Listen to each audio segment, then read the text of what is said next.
শরীরের আঘাত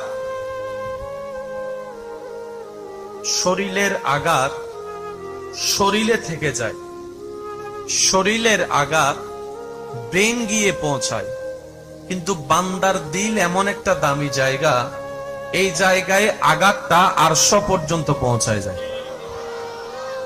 আরেকটু জোরে।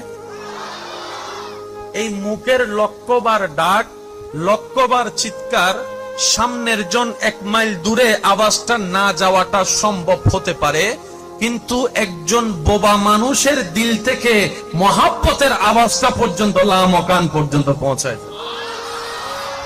দিল এমন একটা জায়গা, মানুষের অন্তর এমন একটা জায়গা, যে জায়গাকে রব্বুল আলামিন স্পেশাল ভাবে তৈরি করেছেন, স্পেশাল ভাবে এমন ভাবে সাজিয়েছেন। রব্বুল আলামিন মানুষের দিলটাকে নিজের জন্য চেয়েছেন, নিজের জন্য রেখেছেন। সুবহানাল্লাহ। ওই দিলের জায়গাটা এত চমৎকার এবং হাই পাওয়ারি একটা জায়গা যে আপনি দিল থেকে ছাড়া কপালের লক্ষ্যটা সিজদা যদি নামাজেরও দেন, সেটা না পৌঁছলেও যেদিন দিল থেকে আসা একটা সিজদা রবের দরবারে হয়ে যাবে, সেটাই আপনার জান্নাতে যাওয়ার কারণ হয়ে যেতে পারে।